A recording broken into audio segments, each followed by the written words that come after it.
Alright, so Josh sent me the next email. I've been emailing him.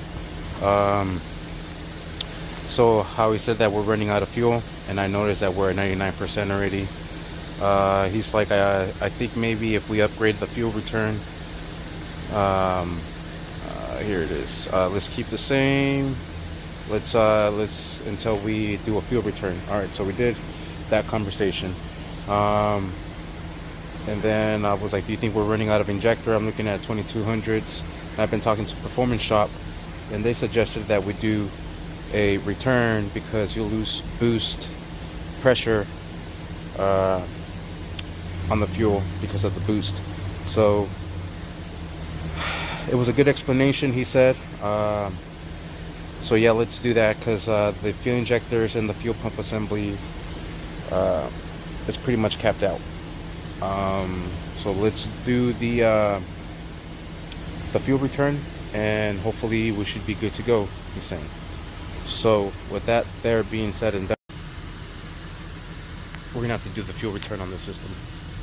I already have the lines and fittings for it, the pump already set up for it. I have the pump here already set up. I already have it gutted.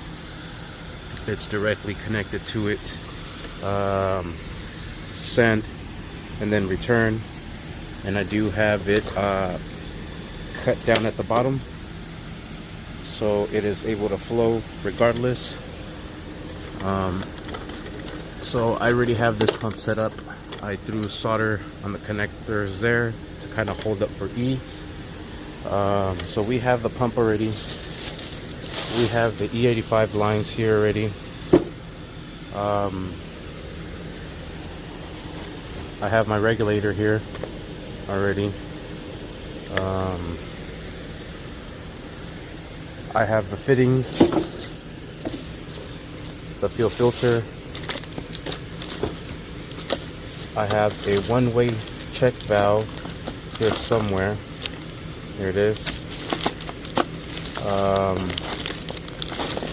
All the fittings that I'll need to get this done. I have the ones that connect to the fuel rail, everything. These are going to be the ones that connect to it. These are all dash 8 AM lines. I do have the vehicle on the lift right now. We're going to pick it up, kind of get an idea of how we're going to do this. Alright, so looking underneath the car, this is where the original fuel lines come at, and then that disappear. So we're going to have to take off this shroud and see what we're working with. I think I see the lines here. Yep, this is gonna be some fun stuff. Then I'll run it this way. Dang, hardly any room for anything. Probably sneak the fuel filter in here somewhere. And then, the exhaust is right there. Sneak the fuel lines in through here, right behind the rack and pinion. There's light going through it, so hopefully we should have enough room. Yeah, I really don't want to cross this bridge right here. That's just gonna get hot. Well, let's see how we do it. Alright, and I actually had an electricity issue going on. Did not have the alternator tied down correctly at the posts, so I was getting a 12 voltage reading everywhere. But now that I got that fixed, my injectors were at 93% instead of 100.